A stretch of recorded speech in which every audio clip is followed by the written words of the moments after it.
நேயர்கள் அனைவருக்கும் இதயக்கனி விஜயன் வணக்கம். அதாவது தமிழக வெற்றிக் கழகம், விஜயனுடைய வெற்றிக் கழகம், தமிழக வெற்றிக் கழகம் வந்து பெரிய வெற்றி பெற்றது. தனிச்சு வெற்றி பெற்றது. அது அந்த வெற்றியை வந்து எத்தனை விதமான விமர்சனங்கள் அந்த வெற்றிக்கு. அதாவது யாரும் எதிர்பார்க்கல, உலகமே எதிர்பார்க்கல. விஜய் வந்து ஓட்ட பிரிப்பார் அப்படின்னு தான் வந்ததே ஒழிய, அது ஒன்று திமுக விழணும், இல்லைன்னா அதிமுக விழணும், இவங்க தான் பாதிக்கப்படுவாங்க.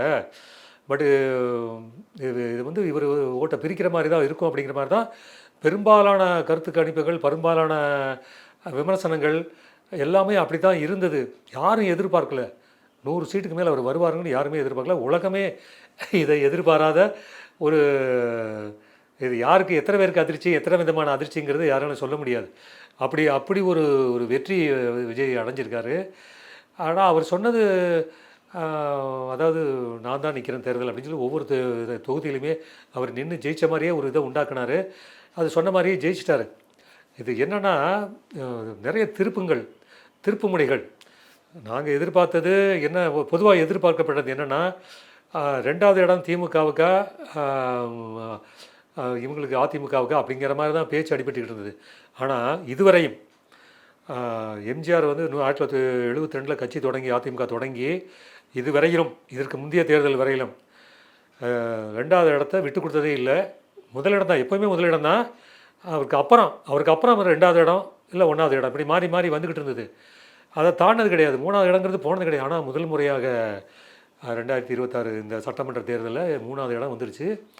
அது ஒரு மிகப்பெரிய பாதிப்பு.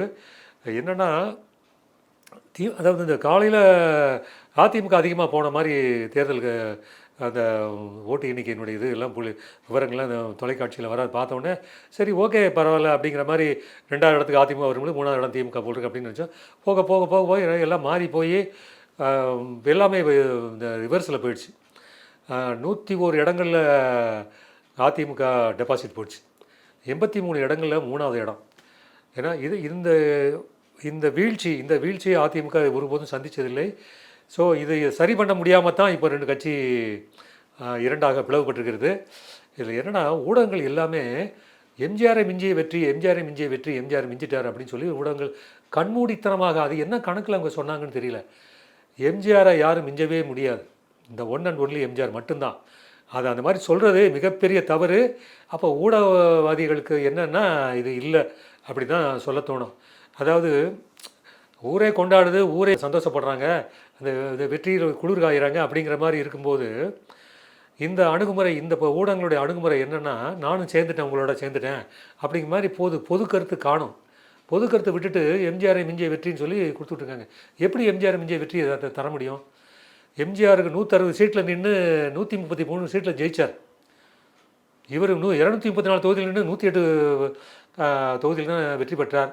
இதில் என்னென்னா, ஒரு குறிப்பிட்ட ஒரு விஷயம் சொல்லணும்.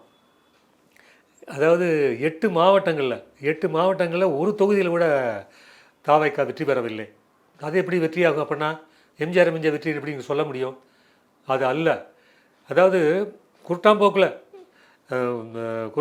கம்ப்யூட்டரை பார்த்து அதில் வர டேட்டாவை வச்சுக்கிட்டு இது பண்ணி உங்களை அடித்து விட்றாங்க. பகுத்தறிவு தமிழ்நாட்டில் தொலைஞ்சு போச்சோ அப்படிங்கிற மாதிரி சந்தேகப்பட வேண்டியிருக்கு. அது தொலைஞ்சு போய் ரொம்ப நாளாச்சு. அது எம்ஜிஆர் இருந்த காலம் வரைக்கும் அது இருந்தது. ஜெயலலிதா கூட ஓரளவுக்கு இருந்தது. அதுக்கப்புறம் எல்லாமே தொலைஞ்சு போச்சு. பகுத்தறிவை குழி தோண்டி புதைச்சிட்டாங்க அப்படின்னு தான் சொல்லலாம். இப்போ இந்த ஊடகங்களும் அந்த போக்கில் போனவொன்னு தான் நமக்கு புரியலை. இதை ரசிக்கிறாங்க, இது பண்ணுறாங்க. இதுக்கு பதிலடி கொடுக்க யாரும் மாட்டேங்கிறாங்க. அதிமுகவே பதிலடி கொடுக்கல. நீங்கள் தலைவர் மிஞ்சி எப்படி யாரும் வெற்றி பெறலை அப்படின்னு சொல்லி அதிமுக இந்த 2 அணியிலையும் எவனுமே பதில் கொடுக்கல. யாரும் பதில் கொடுக்காதனால என்ன இவங்கெல்லாம் இந்த கட்சியை அதை வந்து ஆளுமை பண்ணுறதுக்கு என்ன யோகியதை இருக்குது, என்ன தரம் இருக்குது அப்படி தான் சொல்லணும். அதாவது இந்த சந்தடி சாக்கில் ரஜினிகாந்த் அடித்து விட்டார். ரஜினி அடித்து விட்டார். அதாவது விஜய் பெற்ற வெற்றி என்டிஆர் பெற்ற வெற்றியை விட பெரிய வெற்றி அப்படின்னு சொல்லியிருக்காரு. இவருக்கு என்ன அரசியல் தெரியும்னு இப்போ தான் தெரியுது. இவருக்கு அரசியலே தெரியாது, ஒன்றும் இல்லை, சினிமாவில் நடிக்கிறதோடு நிறுத்திக்கணும், அதை தாண்டி விமர்சனம் பண்ணுறதுக்கு தகுதி இல்லைங்கிறத இப்போ மறுபடியும் நிரூபிச்சிட்டார். எம்ஜிஆர் எங்கே, என்டிஆர் எங்கே, விஜய் எங்கே, அவங்களோட ஒப்பிடுறதுக்கு எந்த விதமான இதுவுமே கிடையாது. அது நியாயமும் இல்லை, தர்மமும் இல்லை. இது ரஜினிகாந்துக்கு யாராவது புரிய வச்சா நல்லாயிருக்கும். அவங்கள எப்படி ஒப்பிடலாம்? என்டிஆர் வந்தார், என்டிஆர் வந்து ஜெயிச்சார், தேவடுகாருன்னு அவர் பெரிய வெற்றி பெற்றார். அவருக்கு துரோகங்கள் நடந்தது பின்னாடி வேறு விஷயம். ஆனால் அவருடைய மருமகன் இன்றைக்கி ஆட்சியில் இருக்கார். அது இன்னும் நீடிச்சுக்கிட்டு இருக்குது. சந்திரபாபு நாயுடு வந்து பண்ணிக்கிட்டு இருக்காரு. தெலுங்கு தேசம் அந்த கட்சியை வந்து இன்னும் கொஞ்சம் நடுவில் சில தவறுகள் நடந்தது. தவறுகளால் கட்சி பாதிக்கப்பட்டது, தோல்வி அடைஞ்சவங்க. இப்போ சரியான முறையில் அவங்களுடைய அணுகுமுறைகள் போய்கிட்டு இருக்கு. மத்திய அரசனுடைய கூட இணக்கமான போக்கில் அந்த மாநிலத்துக்கு தேவை நல்ல விஷயங்கள் பண்ணிகிட்ருக்காரு. அது இப்படி விஜய்க்கு திருப்பி இந்த வந்து வரணும் இந்த டாபிக் பேசும்போது. ஸோ அப்படி இருக்குது. எம்ஜிஆரை பொறுத்தவரையில் அவர் மிகப்பெரிய வெற்றி பெற்றார். இன்னொன்று, ஒரு நிறைய பேருக்கு அந்த விஷயம் இன்றைக்கி அது யாரும் சொல்ல மாட்டேங்கிறாங்க. எம்ஜிஆர் இருந்தவரை 21 கீழே கிடையாது, 21 வயசுக்கு மேலே உள்ளதான் ஓட்டு போடலாம். அவரோட மறைவுக்கு அப்புறம் 1988 அப்படி தான் அதாவது எம்ஜிஆர் அந்த வயது உள்ளவங்களுடைய ஓட்டை வச்சு தான் வந்து அவர் அவ்வளோ பெரிய வெற்றியை பெற்றார், தொடர் வெற்றி பெற்றார். 3 முறை தொடர்ந்து முதல்வராக இருந்தார். 11 ஆண்டு காலம் ஆட்சி செய்தார். அவருக்கு அப்புறம் 1988 18 வயது உள்ளவர்கள் ஓட்டு போடலாம் அப்படிங்கிறது சட்டமாக்கப்பட்டது. மத்திய அரசு அது கொண்டு வந்தது. 89 தேர்தலில் அது முதல் முறையாக வெளிப்பட்டது. அந்த 18 19 வயசு அது இப்போ தவறுன்னு நான் ஃபீல் பண்ணுறோம். 18 19 வயசுக்காரங்களுக்கு அந்த ஓட்டு போடக்கூடிய வயது இருக்கலாம். ஆனால் அந்த சிந்தனை போக்கு, அந்த செயல் போக்கு, அவங்களுக்கு அந்த பக்குவம், அந்த மெச்சூரிட்டி இருக்காங்கிறது பார்த்தா அது ஒரு கேள்விக்குறி. ஏன்னா சில வெற்றிகளை பார்க்கும்போது ஏன் இப்படி தவறு நடக்குதுங்கிறது நமக்கு யோசிக்க தோணுது. அதாவது உணர்ச்சிவசப்பட்டு ஓட்டு போடுற இதுங்கள் வந்து இப்போ கூடிக்கிட்டு போகுது. ஸோ இது தவறுங்கிறது மாதிரி நம்ம நினைக்கிறோம். ஸோ அந்த 18 வயசுக்காரங்கள் ஓட்டு வெற்றிங்கிறது பெரிய விஷயமா அது எடுத்துக்கிறதுக்கு எந்த வகையிலும் சரியில்லை, தரம் இல்லை, தகுதி இல்லை. அதாவது இப்போது ஸ்டாலின் ஒரு குற்றச்சாட்டை சொல்கிறார். இந்த வெற்றி சமூக வலைத்தளங்கள் மூலமாக, சோசியல் மீடியா, இன்ஸ்டாகிராம் மூலமாக பெற்ற வெற்றி அப்படிங்கிறாரு. தோற்று போயிட்டு காரணக்காரங்க தேடுறது விட்டு போட்டு இவர் எப்படி வெற்றி பெற்றாங்கிறத பற்றி பேசுகிறது என்ன அர்த்தம் இருக்குது? அப்புறம் கவர்ச்சி அரசியல் வெற்றி பெற்றதுன்னு அவங்க அப்பா அதை தான் எம்ஜிஆர்ட்ட சொன்னார். அவங்க அப்பா, அதாவது திமுகவில் எம்ஜிஆர் தேர்தல் பிரச்சாரத்துக்கு திமுகவுக்கு பாடுபட்டப்போ அப்போ அவருக்கு கவர்ச்சியாக தெரியல. அவரை கட்சி விட்டு நீக்கி அவர் புது கட்சி தொடங்கினதுக்கப்புறம் கவர்ச்சி அரசியலாக தெரிஞ்சிருச்சு கருணாநிதிக்கும் திமுகவுக்கும். இப்போ அதே பாணியில் தான் ஸ்டாலின் பேசுகிறார். இப்போ அவர் பையன் அதை விட அவங்க அதாவது நைனா சொன்னது போக தாத்தா சொன்னதை கிளுகிழுப்பை காட்டி அதை வந்து ஏமாற்றிட்டாங்க அப்படின்னு சொல்லி ஓட்டு வாங்கிட்டாங்க அப்படின்னு சொல்லி அதான் உதயநிதி ஸ்டாலின் சொல்கிறார். கிளுகிழுப்பை இதை வந்து கருணாநிதியும் சொல்லியிருக்காரு. கிளுகிழுப்பையை காட்டி, அதாவது காட்டினா குழந்தைய வந்து ஒரு தாய்கிட்ட வெளியில் இன்னொரு தாய்கிட்ட போகும், அந்த தாய்கிட்ட எவ்வளோ நேரம் இருக்கும், திருப்பி மறுபடியும் வந்துடும், அந்த ஒரிஜினல் தாய்கிட்டே வந்துடும் அப்படின்ட்டு. என்ன அறிவு உங்களுக்கெல்லாம்? அந்த வெற்றியை ஜீரணிக்க முடியாமல் வந்து புழுங்கி போய் கிடைக்கிறேன்னா சொல்கிறதுல கூட ஒரு தெளிவு வேண்டாம், ஒரு உறுதி வேண்டாம். நீங்கள் மன்னிப்பு கேட்டீங்களா, அதாவது வருத்தம் தெரிவிச்சுக்கிட்டீங்களா, இந்த தோல்விக்கு நான் பொறுப்பேற்றுக்கிறேன்னு சொல்லி ஸ்டாலின் சொன்னால அதோடு நிறுத்திருக்கணும். இவர் திருப்பி விமர்சனம் பண்ணுறது எவ்வளோ நாளைக்கு ஒரு ஆட்சியில் இருக்க போகிறாரு, அதை பார்க்க தான் போகிறோம் அப்படின்னு. அப்படின்னா நீங்கள் சதி செயல் பண்ண போகிறீங்க அப்படிங்கிறது அர்த்தம்.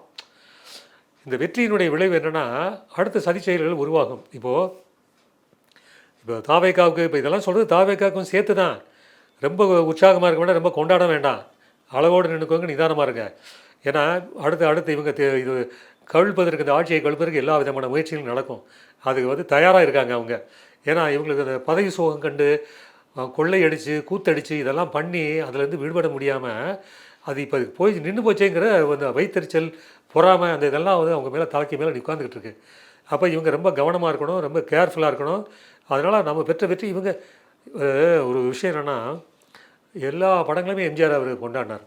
விஜயை பொறுத்தவரையில் வேறு எவரையும் விட, அதிமுகவை விட, வேறு எவரையும் விட, எந்த சினிமா நடிகரையும் விட, எந்த சினிமாவையும் விட இவருடைய படங்கள் எல்லா படங்களுமே அவர் எம்ஜிஆர் இருந்தார்.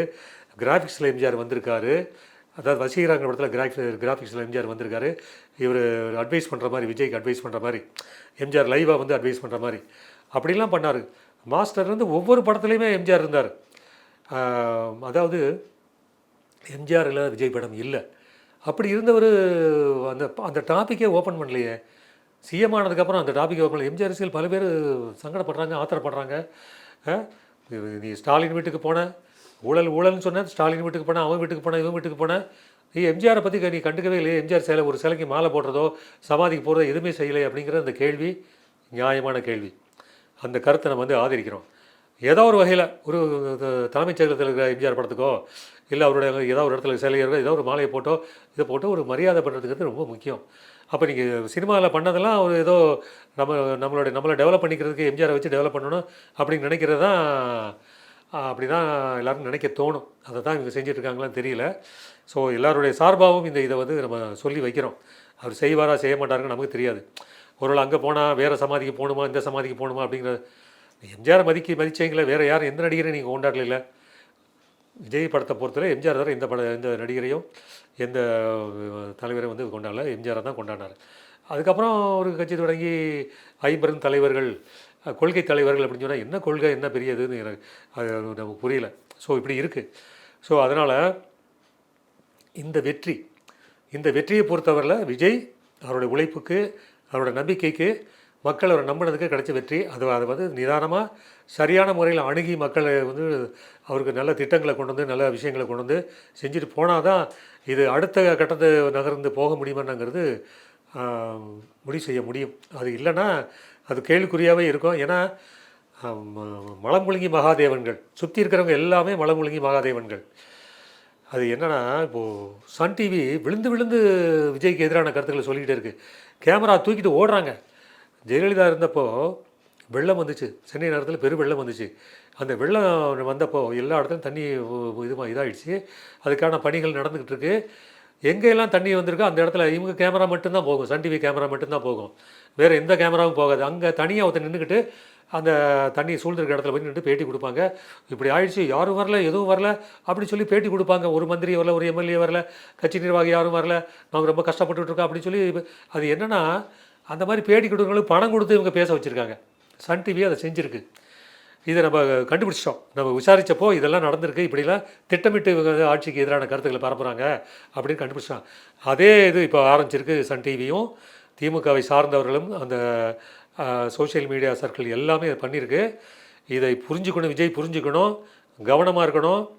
ஏன்னா அதாவது எம்ஜிஆரை நீ கொண்டாடல, எம்ஜிஆரை கொண்டாடுங்க. எம்ஜிஆருடைய சுற்றி தன்னை, அதாவது 360 டிகிரியும் சுற்றி தன்னை கண்காணிச்சுக்குவார். தன்னை சுற்றி என்ன நடக்குதுன்னு பார்த்துக்கிட்டே இருப்பார். அது விஜய்க்கு இருக்கணும். அந்த அறிவை வளர்த்துக்கணும், அந்த சிந்தனையை வளர்த்துக்கணும் அப்படின்னு கேட்டுக்கிறேன். நன்றி, வணக்கம்.